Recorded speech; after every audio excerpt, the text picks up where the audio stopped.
The Stoics began the morning with preparation, and they ended the evening with reflection. This was their way of closing the day, not with distraction or regret, but with clarity and peace. Seneca described this practice in his letters. When the light has been taken away and my wife has fallen silent, I examine my entire day and go back over what I have done and said. The evening reflection was their mirror, a chance to measure life not by fortune, but by virtue. Each night, Seneca asked himself, what weakness did I overcome? What impulse did I resist? What virtue did I practice? This was not self-condemnation. It was training. By seeing his faults, he could correct them. By seeing his progress, he could grow in strength. Epictetus told his students, admit not sleep into your tender eyelids till you have reckoned up each deed of the day. Where did I go wrong? What did I do? What duty left undone? He believed philosophy was not just for the classroom. It was for the soul, sharpened day by day, night by night. Marcus Aurelius kept his own private notes, which we now call meditations. They were his nightly reflections, not written for fame, but for himself, a dialogue with his own soul. Through them, he shaped his character, facing his weaknesses with honesty and his duties with resolve. So how can we practice evening reflection? Before bed, find a quiet space. Take a notebook, or simply close your eyes. Ask yourself 3 questions. What did I do well today? Where did I fall short? How can I live better tomorrow? Write down your answers, or speak them silently in your heart. This is not about guilt, it is about growth. It is about ending the day not as a failure, but as a student of life. Seneca said, what progress, you ask, have I made?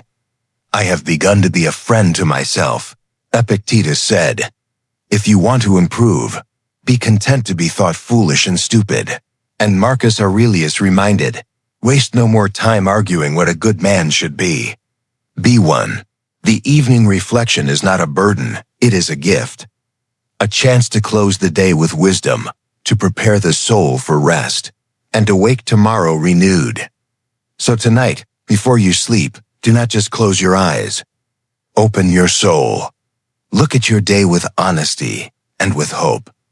At the end of the day, when the noise fades and the world slows down, there's a quiet moment waiting for us. Most people rush into sleep with tired bodies and restless minds. They collapse into bed with no thought of what the day has been, or of what it could have taught them. But the Stoics, they ended their day differently. For them, the evening was not an afterthought, it was a sacred time for reflection. Seneca once wrote, when the light has been taken from my sight, and my wife has fallen silent, aware of this habit of mine, I examine my entire day and measure what I have done and said. I hide nothing from myself, I pass nothing over. Each night, Seneca would review his day like a judge examining a case. He asked, where have I acted with wisdom? Where did I fall short? Did I allow anger, fear, or desire to control me? Or did I live according to reason and virtue? Marcus Aurelius practiced the same. In his meditations, he left us pages that read like private evening reflections. He would ask himself, what did I do well today? What could I have done better? What lesson can I carry into tomorrow? And Epictetus told his students, do not go to sleep until you have reviewed your actions of the day. Where did I go wrong? What did I do? What duty did I leave undone? Start from the beginning and go through to the end. Then, reproach yourself for the wrong deeds, rejoice in the good. Reflection was not about self-punishment. It was about clarity, about facing the truth without excuses. There's a story of Socrates who, though not a Stoic, greatly influenced them. He was known to say, the unexamined life is not worth living.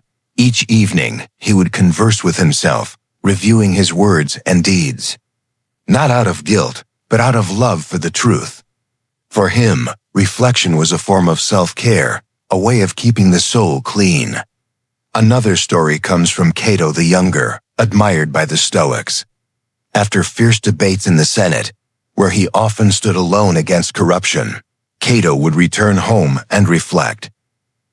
Even when others mocked him, he examined not whether he was praised or scorned, but whether he had acted with integrity. His evening reflection was a shield, keeping his conscience clear.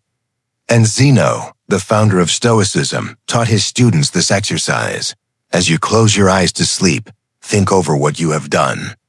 Where you found yourself mistaken, correct it. Where you found yourself right, rejoice. So how can we practice this today?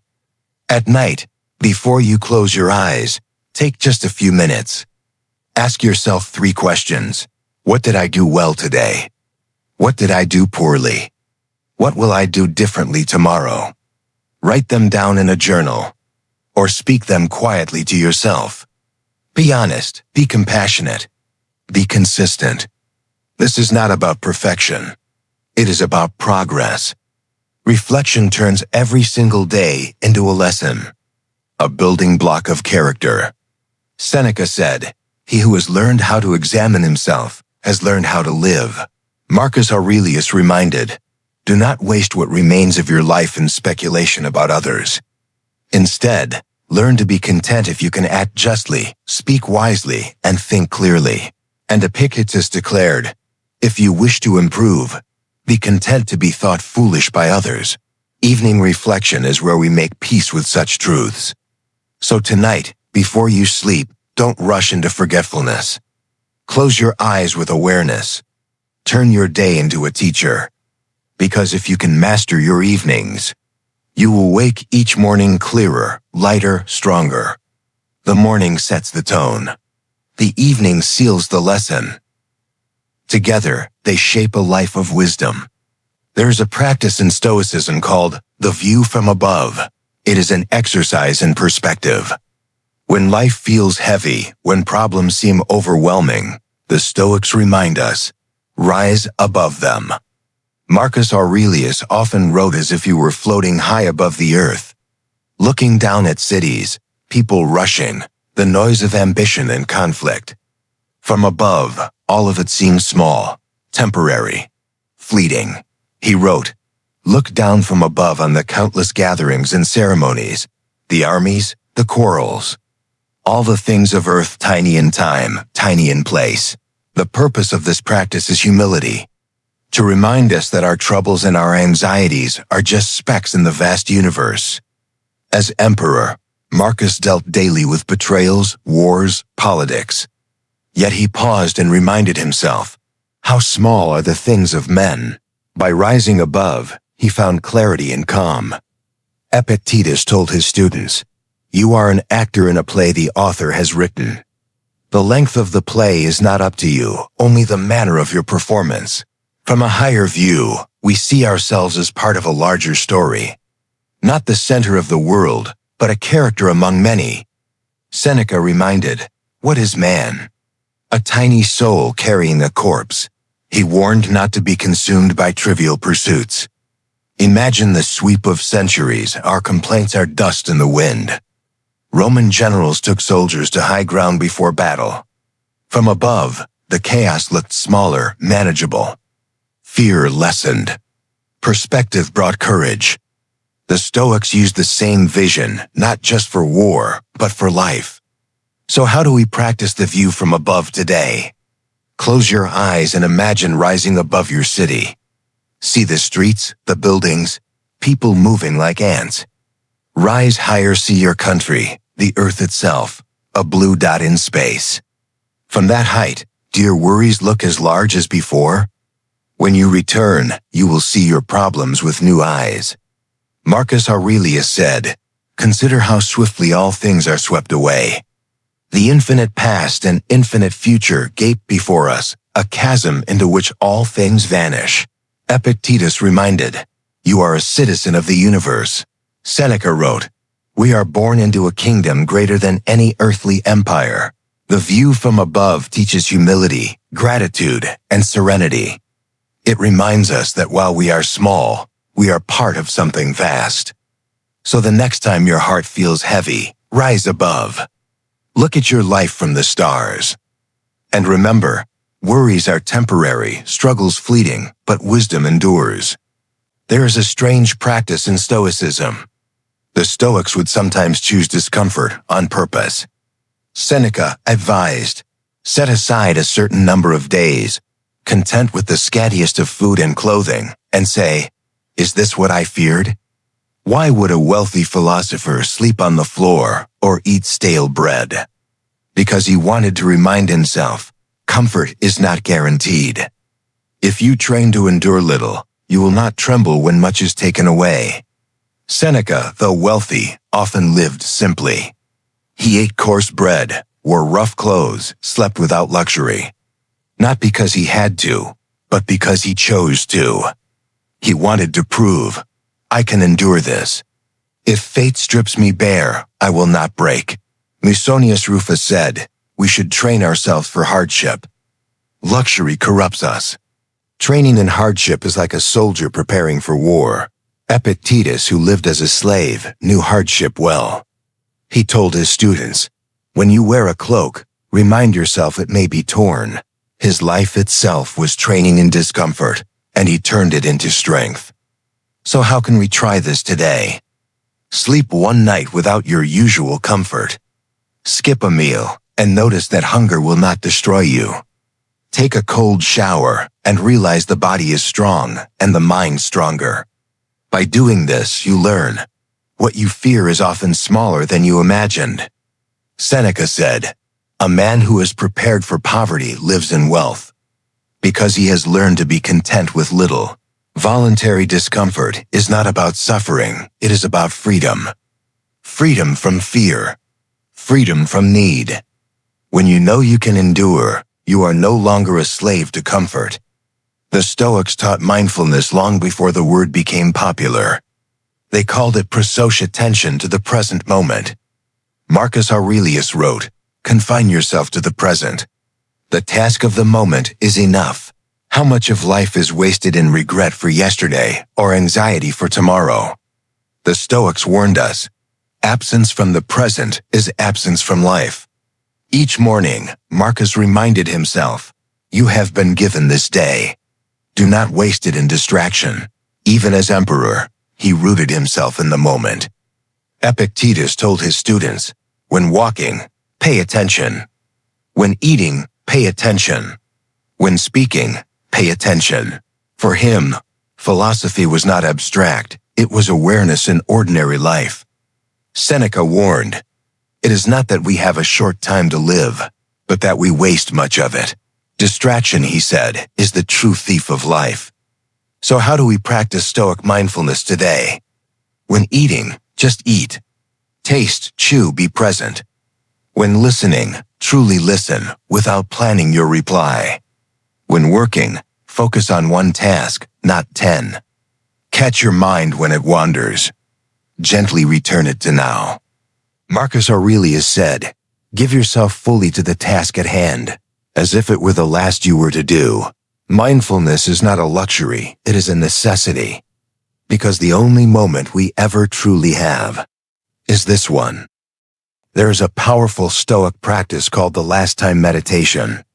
It is simple, and it can change how you see everything. The idea is this. Every time you do something, remind yourself there will be a last time. One day, you will wake up, and it will be the last morning you ever rise. One day, you will embrace a loved one for the last time. One day, you will speak your final words. Most of the time, we do not know when the last time will come.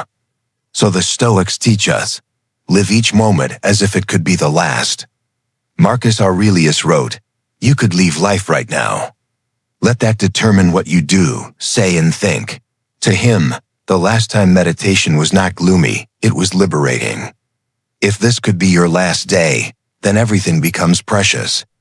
Every sunrise, every smile, every breath. Epictetus told his students, when you kiss your child, say to yourself, tomorrow he may die. Do not say it in fear, but as a fact of nature. By remembering every embrace may be the last, we learn to love more deeply. Not with attachment, but with gratitude. Seneca reminded, It is not that we have a short time to live, but that we waste much of it. He warned against postponing joy, against waiting to live. When you realize every meeting may be the last, you bring your whole self to it. You do not delay. You do not hold back. Roman soldiers before battle whispered a silent prayer. This may be the last time I see the dawn. If so, let me march with honor. They did not control fate, but they controlled how they faced it. So how do we live this meditation today? When you see a friend or family member, pause. Remind yourself, one day, this will be the last time. When you do something ordinary, drink tea, watch a sunset, say to yourself, one day, this will be gone. Let it become sacred. At night, before sleep, imagine that this day may be your last. Did you live it fully? Did you speak with kindness? Did you love well? Marcus Aurelius said, do not act as if you were going to live 10,000 years. Death hangs over you. While you live, while it is in your power, be good. Epictetus said, I cannot escape death, but I can escape the fear of it. Seneca reminded, life is long if you know how to use it. The last time meditation is not about fearing death. It is about treasuring life. So the next time you hold someone close or greet the morning light, whisper, this could be the last time. And let that truth awaken you, not to sorrow, but to gratitude, to presence, and to love.